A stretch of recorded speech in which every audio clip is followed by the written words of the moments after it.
I just got back from a run, and I was gonna run in and take a shower, but I was looking at this comment again that I wanted to kind of make a reply video for. And basically this comment was addressing some points from my last Wednesday Wisdom video where I talked about how a lot of players want to play against better players. They think that they lose against bad players, they don't want to be called so often, and just generally they prefer playing against good players than bad players. And the key point of the last video was basically that good players, as Lee Jones put it, good players take money off the table, bad players put it on the table and feed the game. Whether or not you believe that's true, I guess influences whether you take my point to heart. And some people will generally agree with that sentiment that bad players are adding money to the game and good players are taking it off the game. But then we'll still think that they are unlucky. And this commenter definitely had that train of thought and basically said that I was completely wrong the whole way through. And that's fine. Like I said in some replies in that chain, I don't expect everybody to agree with me or to have the same experience or thought process as me. That's kind of part of why I make some of these videos, obviously, to sort of shed a light on some of these topics and hopefully maybe change some people's minds about these things. But at the end of the day, like, you're gonna think for yourself and you have to figure out what you believe, not just blindly follow me. But by the way, you can follow me by hitting that subscribe button down below. Just gonna go over a few of the key parts of this post here. First of all, the guy was very reasonable in his response. He pretty much started off by saying he likes the videos, and I appreciate that because sometimes it's hard to sort of interpret tone in YouTube comments. So if you start out by saying like that you are a subscriber and you know you generally like my stuff before saying something that could be interpreted the wrong way, thanks, that helps a lot. Anyway, he says that this video is complete bull. If you don't relate to what people are saying, then don't talk about it. I just want to address this one because I do relate to it, and that's why I feel sort of like it's reasonable for me to discuss it, because I said in the video, you know, I personally experienced these thoughts sometimes that like, man, I wish he'd play better, or man, I wish this guy hadn't called there because I would have won the hand if he had folded, or, you know, whatever. So I do relate to it, and I don't want to make it sound like I'm preaching too much, even if I am trying to give a message here and trying to teach in a way. Now, that doesn't mean that my experience is the be-all, end-all, but I have gone through a huge growth as a player over the last 5 or 6 years, and to say that I can't relate to this stuff just because I'm, you know, sort of have a different experience than you, I disagree. I think I can relate to it. Anyway, he goes on to say, I've been playing for 3 years, and whenever there are crazy action players that call with no fear, time and again they crush me, and the poker gods must be good to you if that's not true, basically. He's saying that I have played with lots of action players many times, and every time I got my money in good, and there was never one time that I cashed and didn't take a loss against that sort of a field. There's a few commenters who like replied to the chain, and then he kind of responded back and said, at the end of the day, if poker's left to its own powers, is a game of luck. I'm horrible at getting it all pre-flop. That's just how it is. If I have aces and you have any other 2 cards, I'm the underdog. I have the facts on my side. It's just how it goes for me. I consider myself to be a good player, but very unlucky. And in another comment response, he says that he plays 30 to 50 hours a week and has been playing for a couple of years. And he also pretty much says that he does well in tournaments and horribly in cash. So there's a lot to unpack here, so I don't want this video to get too long, but basically he starts off by saying that if he's getting all in with aces pre-flop and we have any 2 cards, that he is an underdog.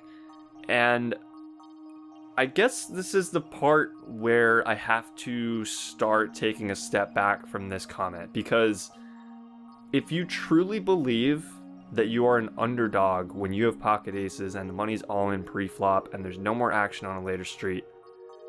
If you think you're an underdog to some random hand, then I don't really know why you're playing poker. If you are trying to play for money and you actually truly believe that the mathematical probability of certain events happening to specifically you is different than what it is for everyone else, or what it is if you just run out cards randomly time and again, then I'm not really sure what to tell you. Because if that's the case, why would you think that you would win, I guess? The other piece of this is that you say the facts are on your side, but have you actually tracked these things? Have you played online at all? Online, you can actually track these things, and you can see that, you know, if you're expected to be winning 80% of the time with aces all in pre-flop, and it's happened, you know, you've only won like 50% of them over a certain sample size, like, okay, maybe then we could start to talk. But time and again, people have run data on these sorts of scenarios, and nobody's getting a lot luckier than anybody else over a specific sample size, like a big enough sample size that you can say, okay, we expect within a certain margin of error that your results are going to be roughly this based on probability. Now, if you just don't believe that that's the case, again, I'm not really sure what to tell you. This is a science and a math that has been around for quite a while and is not really in dispute at all. If you just believe that you're unluckier, then that's sort of on faith, if you will. That's sort of like saying that yes, all those things are generally true, but for specifically me, they're not. You know, whether it's possible for someone to run much worse than somebody else over a long period of time. The answer is yes, sort of. Now, this commenter said that he's been playing for 3 years, and he says he plays 30 to 50 hours a week. Let's just take the average of that, say he's playing 40 hours a week, 50 weeks a year, 2,000 hours a year. So he's played 6,000 hours in 3 years, which is a decent amount. For sure. It's enough to say that if you're playing cash games that whole time, you should know if you're a winning player or not. You might not have an exact idea of your win rate, but it's definitely enough to say if you're winning or losing in the games you're playing. Now, he also says that he plays both tournaments and cash games, and I have no idea what the split is, so it's a little bit tough to really comment on that from a variance perspective. There's definitely more variance in tournaments than cash games, so if he's got at least 2,000 hours of cash games, you know, you should be able to start trusting these results. Now, if you don't trust your results, if you just think that you're unlucky, I guess I'm still just not sure why you would be playing. If you think to yourself, man, if I get it all in with aces, I'm just going to lose, then why would you get it all in with aces in the first place? Why would you try to take these situations that common poker theory says is a profitable spot?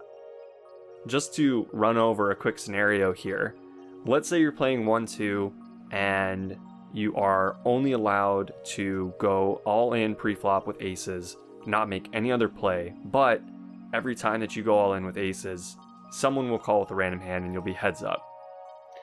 Now, it costs $3 every 10 hands that you play, or about 30 cents per hand, assuming you're playing 10-handed and nobody ever leaves the table. Every time that you get aces, you're going to shove for $200, and you're going to get called by one random hand, and you'll have about 85% equity. So 85% of the time you'll win $200, and 15% of the time you will lose the $200. On average, this means that every time you play aces, you will win $140. You get aces on average every 221 hands, and it costs you 30 cents to play each of those hands for a total of $66.30 in cost. So the total profit on those 221 hands would be $73.70. Let's say that you play 221 hands and it takes about 9 hours.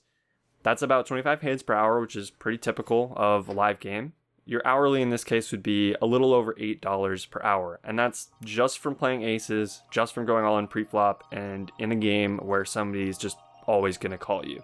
I hope this shows that you can't really just be so unlucky. You could play almost aces only in this kind of a game and win. And I'm not saying that you couldn't go on a bad run, but you couldn't play for 1,000 hours and be on a bad run. Because if this game happened like that and you got to play 221 hands, pick up aces, and then just jam 1,000 hours, you know, it would take you 9 hours to get each of them. You have 100 times with an, you know, average of winning roughly, what did I say, $73 each of those. You'd pay some of that back in rake, but basically you would only have to win some, you know, slightly higher than break-even amount to make money. It wouldn't have to be even that 80%. And in 1,000 hours, you'd be dealt aces about 111 times and play about 25,000 hands, costing you $7,500 in blinds. To at least break even on the aces hand, you'd have to make more than that $7,500 from them, and you make or lose $200 each time. So you'd need to win at least 38 times more than you lose for the 111 times, and those win and losses would equal 111 times. Just solving for this little system of equations, we see that we'd have to win at least 74.5 of the hands, so let's call it 76, and 76 out of 111 is actually only 68%. So if you lost at least 33% of the time that you played those aces, then yes, you would lose over that sample. But I hope it shows that the more hours you play and the more times you play, the more likely you are to just increase your odds of hitting what the expected outcome is over your sample. And this isn't a perfect example. Obviously, you're not playing in games where you can just get aces all in pre and you're always going to get called by some random hand. But at the same time, you don't have to just play aces. You get to play aces, kings, queens. You can play a reasonable range of hands in these games. And if you're playing your hands well, you should have way more opportunities to make money. So if you're losing over a sample of, say, 2,000 to 6,000 hours, it's not just luck, right? You've had many opportunities to get the money in ahead, and you're going to win some of them. You're just not going to lose all of them. If you do believe you're going to lose all of them, don't play poker, because your belief should say that you have no chance, right? But if you do believe that the odds are going to work out in the end, the aces will win, you know, roughly 85% of the time against a random hand, then it seems like you should start evaluating the strategy, the lines you're taking, and whether you might just be a little bit better at, say, tournaments than cash if your results are saying that. The two games are really different, so if one's going better than the other, I see no problem with focusing on one. That's kind of partly what I've been doing lately. My results have just been kind of clicking a little bit better in tournaments than in cash, so I've been playing more of that, and it's been working out for me. But that doesn't mean that I think I'm super unlucky in cash games and only cash games, and that my luck is, you know, way different than anybody else's in specifically the long run.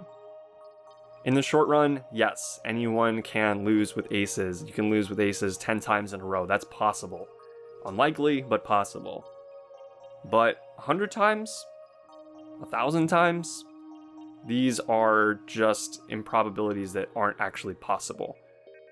So if you still find yourself thinking, I'm so unlucky that I can't win, then I guess I would just have to recommend that you pick a different game to play, because poker has been based on probability forever. Probability hasn't changed. And if you're not enjoying it because you're losing and you don't think you can win, then I would just say pick something else. I do want to make a longer video about variance at some point, kind of discussing some of these factors, like how long does it really take to hit the long run, and like this conversation about why is there more variance in tournament poker than cash game poker, if you guys are interested. But I wanted to reply to this comment, and this video is already getting a little bit longer than I intended. So hopefully this makes sense. Hopefully this is useful to some of you guys who might sometimes feel unluckier than other people. But I could also see this being like my most disliked video ever, because the people who feel strongly against it will not really see the point. I'm not really sure. I don't really know how it's gonna go. So if you like the video, leave it a thumbs up, subscribe to the channel, leave me a comment letting me know what you thought about this topic and these comments, and I will see you guys next time.